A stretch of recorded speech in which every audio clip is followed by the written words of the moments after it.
भूपेंद्र सिंह हुड्डा बेईमान था। वो नहीं चाहता था कि हरियाणा से भारतीय जनता पार्टी कमजोर होकर के सत्ता से बाहर हो जाए। 10 साल कांग्रेस का राज रहा। उस 10 साल के राज में केवल सरकार रोहतक तक सीमित थी, बाकी हरियाणा के लोग परेशान थे, दुखी थे, सरकार में अनदेखी हो रही थी। 10 वर्ष में भाजपा की सरकार बनने के बाद अनेक किस्सें लोगों के सामने आई है। भ्रष्टाचार बढ़ा है, कानून व्यवस्था खत्म होगी, पढ़े लिखे नौजवान बच्चों के पास रोजगार नहीं है, नौकरी नहीं है, स्कूलों में मास्टर नहीं है, अस्पतालों में डॉक्टर नहीं है, साथियों नहरों में पानी नहीं है, बिजली नहीं है, नशा बढ़ गया, अपराध बढ़ गया। आज हर व्यक्ति इस सरकार को बदलना चाहता है। आज साथियों सत्ता में बैठे लोग, प्रदेश का मुख्यमंत्री रोज नत लिए हर रोजाना नए नए वायदे करता है। हैरानी की बात है, 10 साल राज रहा, 10 साल में ऐसे फैसले लिए थे जिससे लोग परेशान हुए। अब उन फैसलों को बदल रहे हैं। इस बात पे मोहर लगा रही है सरकार कि हमने 10 साल गलत फैसले लेकर के लोगों को परेशान किया। 7500 रुपया बुजुर्ग को मान सम्मान की पेंशन देने का काम करेंगे। हम उसकी आयु सीमा कम करके 58 वर्ष के बुजुर्ग को पेंशन देने का काम करेंगे। हम हर घर में एक बच्चे को, चाहे वो लड़का हो चाहे लड़की हो, जो पढ़ा लिखा होगा उसको सरकारी नौकरी देने का काम करेंगे।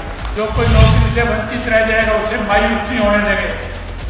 जब तक उसको रोजगार नहीं मिल जाएगा, नौकरी नहीं मिल जाएगी, 21,000 रुपया उसको सम्मान भत्ता देने का काम करेंगे।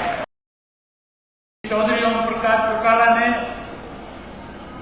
गैर कांग्रेस और गैर भाजपा का एक तीसरा मोर्चा बनाने की बात फतेहाबाद में चौधरी देवीलाल जी के जन्म दिवस पे कही थी। और जब चौधरी ओम प्रकाश चौटाला देश भर के नेताओं से कह रहे थे कि आज देश में जरूरत है तीसरे मोर्चे की, आज देश का हर नागरिक जहां कांग्रेस से दुखी होकर के भाजपा को सत्ता में लाया था, अब भाजपा से भी परेशान है, बदलना चाहता है। लेकिन साथियों, उस मंच के ऊपर नीतीश कुमार भी थे। उन्होंने चौटाला साहब से आग्रह किया और कहा कि चौटाला साहब, हमें कांग्रेस से परहेज नहीं करना चाहिए। भाजपा को सत्ता से पार करने के लिए कांग्रेस को साथ ले लेना चाहिए।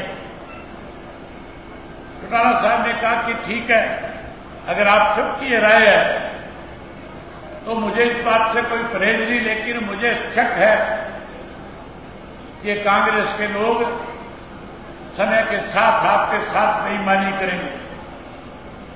जो चौटाला साहब ने सोचा था वही हुआ। सबसे पहले नीतीश कुमार जो इस बात की पैरवी करता था कि कांग्रेस को तीसरे मोर्चे में शामिल किया जाए, उस नीतीश कुमार को कांग्रेस के लोगों ने उस इंडिया गठबंधन से बाहर करने का काम किया। जिस व्यक्ति चौधरी ओम प्रकाश चौटाला ने तीसरे मोर्चे की बात करी थी, गैर कांग्रेस की बात करी थी, इन बेईमान कांग्रेसियों ने उस इंडिया गठबंधन का हिस्सा चौधरी ओम प्रकाश चौटाला को भी नहीं बनने दिया। आज उसका खामियाजा देश के लोग भुगत रहे हैं।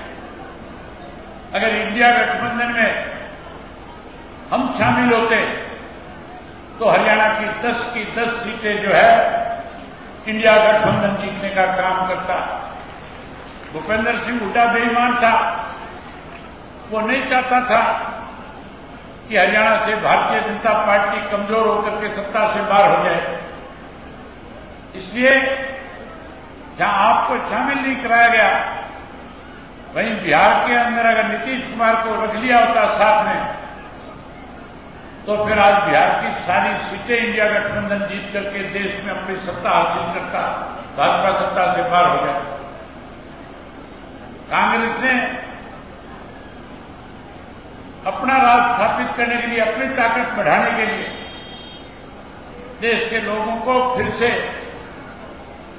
ऐसी सरकार के हाथों में सौंप दिया जो लगातार लोगों को परेशान करने का काम कर रही है। वहीं हरियाणा प्रदेश में 10 वर्ष में भाजपा की सरकार बनने के बाद अनेक दिक्कतें लोगों के सामने आई है। भ्रष्टाचार बढ़ा है, कानून व्यवस्था खत्म होगी, पढ़े लिखे नौजवान बच्चों के पास रोजगार नहीं है, नौकरी नहीं है, स्कूलों में मास्टर नहीं है, अस्पतालों में डॉक्टर नहीं है, साथियों नहरों में पानी नहीं है, बिजली नहीं है, नशा बढ़ गया, अपराध बढ़ गया। आज हर व्यक्ति इस सरकार को बदलना चाहता है। जहां इस सरकार को बदलना चाहता है वहीं कांग्रेस को भी सत्ता से दूर रखना चाहता है। मैंने पूरे हरियाणा प्रदेश के 2000 से ज्यादा गांव का भ्रमण करके बहुत नजदीक से लोगों की दिक्कत और कठिनाई को समझने का काम किया। आज हर व्यक्ति परेशान है। जब परिवर्तन यात्रा लेकर के मैं हरियाणा में निकला था, उस वक्त साथियों बुजुर्गों के साथ बैठ करके जब बात करी तो बुजुर्गों ने खुद करके कहा कि भाजपा की सरकार बनने के बाद 1,80,000 रुपए का कैप लगा करके हमारी पेंशन काटने का काम किया है।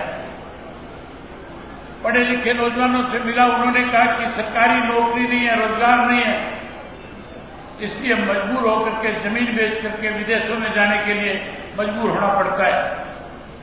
माताओं और बहनों से मिला, पूछा क्या हाल है, कहने लगी पीने का पानी नहीं है, हमारे बच्चे स्कूलों में कैसे पढ़े, मास्टर नहीं है, गांव के अंदर अगर डिस्पेंसरी है, हॉस्पिटल है, डॉक्टर नहीं है, दवाइयां नहीं है। और आगे से यह भी कहा कि हमारे साथ धोखा किया गया, गैस का सिलेंडर मुफ्त देने की बात कही, महंगा कर दिया। हर व्यक्ति दुखी था, परेशान था। हर कोई कहता था हम दोबारा से चौधरी देवीलाल की नीतियों की सरकार बनाना चाहते हैं। साथियों, समय आ गया चौधरी देवीलाल जी की नीतियों को और साहब काशीराम के संघर्ष को आगे बढ़ाने का। अब चुनाव है, इस चुनाव के अंदर अगर आप इंडियन नेशनल लोकदल पार्टी और बहुजन समाज पार्टी को सत्ता में लेकर के आते हो तो पूरे देश में एक संदेश जाएगा कि इस देश का किसान और मजदूर इकट्ठा होकर के जिसने अपनी मेहनत से इस देश को बड़ा निर्माता बनाने का काम किया, जिसने दिन रात मेहनत करके जहां बड़े बड़े कारखाने स्थापित करा दिए, हवाई अड्डे बना दिए, रेलवे स्टेशन खड़े कर दिए, जिन मजदूरों ने, किसानों ने मिलकर के इस देश को अनाज में आत्मनिर्भर बना दिया, अब उस देश का मतदाता जो है, उस देश का किसान और मजदूर इस बात के लिए भी जागृत हो चुका है कि जब देश का निर्माण हम कर सकते हैं तो फिर देश के अंदर सत्ता पे काबिज होकर के राज क्यों नहीं कर सकते। अब राज बनाने का समय, अगर हरियाणा में इसकी शुरुआत करोगे तो पूरे देश में संदेश जाएगा और पूरे देश में आगे आने वाले लोकसभा के चुनाव में बदलाव होगा। बहन मायावती इस देश की प्रधानमंत्री बनकर के इस देश को आगे ले जाने का काम करेंगे। आज साथियों, चाहे भारतीय जनता पार्टी है, चाहे कांग्रेस के लोग हैं, लगातार लोगों को लुभाने में लगे हुए हैं। बड़े बड़े वायदे करते हैं, कहते हैं हम सत्ता में आएंगे, सत्ता में आने के बाद लोगों को सुविधाएं प्रदान करेंगे। मुझे पता है लोगों के सामने किस किस्म की दिक्कतें हैं, क्योंकि मैं गांव-गांव में गया हूं, शहर और कस्बों में लोगों से मिला हूं। ये लोग केवल अखबारों तक सीमित हैं, इनको नहीं पता इस बात का कि लोगों की आज क्या क्या मुश्किलें हैं। अगर किसी को मुश्किलों का हरियाणा के लोगों की का पता था तो याद करो, चौधरी देवीलाल ने न्याय युद्ध करके हरियाणा प्रदेश के एक एक गांव में जाकर के लोगों को बुनियादी सुविधा कैसे दी जाए, उसके लिए उन्होंने सन 1987 में समस्त हरियाणा सम्मेलन जब जींद में किया था, उस समस्त हरियाणा सम्मेलन में चौधरी देवीलाल ने लोगों से कहा था कि बूढ़ो मर मत जाइयो, 100 रुपया माहवार पेंशन करूंगा। चौधरी देवीलाल ने वायदा किया था और कहा था 10-10 हजार के कर्जे माफ करूंगा। चौधरी देवीलाल ने वायदा किया था गरीब की बेटी की शादी में 5100 रुपये कन्यादान के दूंगा। चौधरी बंसीलाल कह रहा था यह संभव नहीं है, सरकारी खजाने से पैसा दिया नहीं जा सकता। चौधरी देवीलाल ने कहा कानून बनाऊंगा। जब आप लोगों ने सत्ता सौंपी तो चौधरी देवीलाल ने अपने कैबिनेट सेक्रेटरी से कहा जाओ एक प्रस्ताव लिख करके लेके आओ। पहली पंक्ति में लिखो 2 रुपया पेंशन, उसके नीचे लिख करके लेकर के आओ किसान का, मजदूर का, छोटे दुकानदार का 10,000 रुपए तक का कर्जा माफ, और निचली पंक्ति में लिखो 5100 रुपए गरीब की बेटी को कन्यादान।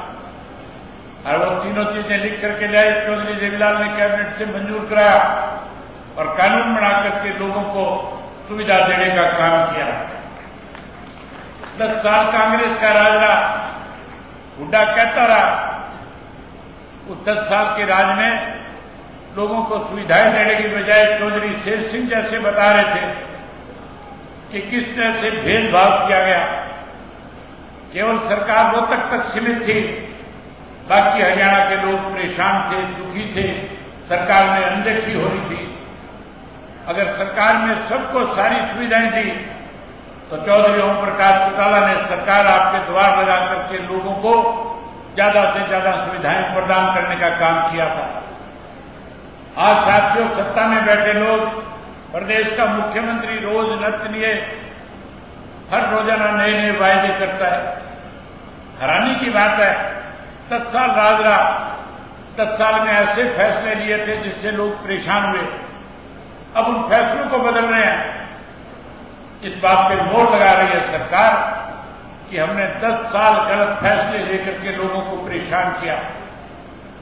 अब हर व्यक्ति बदलना चाहता है। जहां ये लोग वायदा करके कहीं डुबाने की बात करते हैं, इन्होंने कभी भी सत्ता में आने के बाद अपने वायदे पूरे नहीं किए। मैंने नजदीक से देखा और सारी चीजों को समझने के बाद जब हमारा और बहुजन समाज पार्टी का आपस में समझौता हुआ तो हमने बैठ करके फैसला लिया कि अगर सरकार बनेगी तो सरकार बनने के बाद हम लोगों को कौन कौन सी ऐसी सुविधाएं दें जिससे हरियाणा प्रदेश के लोगों की दिक्कत और कठिनाई खत्म हो जाए। हमने आपस में विचार विमर्श किया और विचार विमर्श के बाद फैसला लिया कि हम हर जिले में जाएंगे, हर लोकसभा क्षेत्र में जाएंगे, कार्यकर्ताओं को खुल करके बता करके आएंगे कि हमने आगे क्या करना है, कार्यकर्ताओं की जिम्मेवारी लगा करके आएंगे। आप लोगों को मेरी कई बात पे विश्वास और भरोसा है या नहीं है? आप ये उम्मीद मुझसे करते हो कि सरकार बनने के बाद जो वायदा आज आपके बीच में करके जाएंगे, जो हरियाणा की जनता तक आप लेकर के जाओगे, क्या आप मेरे पे ये भरोसा करते हो कि मैं उन सब वायदों को पूरा करने का काम करूंगा? अगर आपको विश्वास और भरोसा है तो साथियों, सबसे पहला काम जो है, जो पेंशन चौधरी देवीलाल ने 100 रुपया बढ़ाई थी, जिसको 35 वर्ष हो गए, महंगाई बढ़ गई है, हम उस पेंशन को बढ़ाएंगे। 7500 रुपया बुजुर्ग को मान सम्मान की पेंशन देने का काम करेंगे। जहां पेंशन बढ़ाएंगे, पेंशन सम्मान पेंशन देंगे, वहीं साथियों अब तो 60 वर्ष के बुजुर्ग को पेंशन मिलती है, हम उसकी आयु सीमा कम करके 58 वर्ष के बुजुर्ग को पेंशन देने का काम करेंगे। अगर सरकार में कर्मचारी 58 वर्ष की आयु में रिटायर होता है तो फिर हम अपने बुजुर्गों को मान सम्मान के रूप में 65 वर्ष, अपने 58 वर्ष की आयु में उनको पेंशन का पैसा देंगे। वहीं बेरोजगारी बढ़ गई, बच्चे पलायन कर रहे हैं, विदेशों में जा रहे हैं। हम हर घर में एक बच्चे को, चाहे वो लड़का हो चाहे लड़की हो, जो पढ़ा लिखा होगा उसको सरकारी नौकरी देने का काम करेंगे। जो कोई नौकरी से वंचित रह जाएगा उसे मायूस नहीं होने देंगे। जब तक उसको रोजगार नहीं मिल जाएगा, नौकरी नहीं मिल जाएगी, 21,000 रुपया उसको सम्मान भत्ता देने का काम करेंगे। ये माताएं बहनें बैठी है, मोदी कहता था गैस का सिलेंडर मुफ्त में दूंगा, अब महंगा हो गया। हुड्डा कहता है 500 का दूंगा। जब हुड्डा की सरकार थी तब हुड्डा ने कभी गैस का सिलेंडर सस्ते में देने की बात नहीं कही। तब तो कांग्रेस के राज में महंगाई बढ़ी थी, गैस के सिलेंडर की कीमत बढ़ती जा रही थी, उसे रोकने का प्रयास नहीं किया गया। अगर गैस का सिलेंडर किसी के राज्य में सबसे ज्यादा सस्ता था तो चौधरी ओम प्रकाश चौटाला जब मुख्यमंत्री थे 250 रुपये में गैस का सिलेंडर घर में दे करके जाया जाता था। अब आप राज बनाओ, राज बनाने के बाद हर घर में सरकार की तरफ से महीने की पहली तारीख को गैस का सिलेंडर आपको मुफ्त में देने का काम करेंगे। गैस का सिलेंडर मुफ्त देंगे। भाई गृहिणी को रसोई के खर्च के लिए किसी के सामने हाथ ना फैलाना पड़े, 1100 रुपये आपके खाते में हर महीने डालने का काम करेंगे। भाई उसके साथ साथ साथियों मुफ्त पानी देंगे। चौधरी ओम प्रकाश चौटाला मुख्यमंत्री थे, में टूटी लगाई थी, बड़ी में पानी किया जाता था। हम दोबारा फिर सब पानी का प्रबंध करेंगे, मुफ्त में पानी देंगे। वही पानी मुफ्त के साथ साथ आज भाजपा वाले, कांग्रेस वाले बिजली के 200, 300, 500 यूनिट कम करने की बात करते हैं, फ्री में देने की बात करते हैं। चिंता करने की जरूरत की सरकार बनाओ। हर डोमेस्टिक में हर घर को घर के ऊपर सोलर का पैनल लगा करके मुफ्त में बिजली देने का भी वायदा करते हैं। वहीं इसके साथ साथ अच्छी शिक्षा का प्रबंध करेंगे और अच्छी शिक्षा के साथ हर बच्चे को मुफ्त में शिक्षा प्रदान करने का भी काम करेंगे। वहीं हुड्डा कहता है 20 लाख रुपये दूंगा तो बुजुर्ग बीमार होगा, बीजेपी वाले कहते हैं आयुष्मान के कार्ड से 10 लाख देंगे। हम तो परमात्मा से दुआ करते हैं कोई किसी के घर में बीमार ना हो, पूरा हरियाणा स्वच्छ रहे। लेकिन अगर कहीं कोई हारी बीमारी आ गई, कोई बीमार हो गया, उसको इलाज के लिए चिंता करने की जरूरत नहीं होगी। चाहे उसमें 10 खर्च होते, 20 खर्च होते, 2 खर्च हो, सारा का सारा पैसा हरियाणा की सरकार उठाने का काम करेगी। वहीं उनके साथ साथ ओल्ड पेंशन के लिए कर्मचारी रोजाना सड़कों पर रहते हैं। ये ओल्ड पेंशन जो खत्म की गई थी कांग्रेस के राज में हुआ था, आप बदलाव लाओ, सरकार लाओ,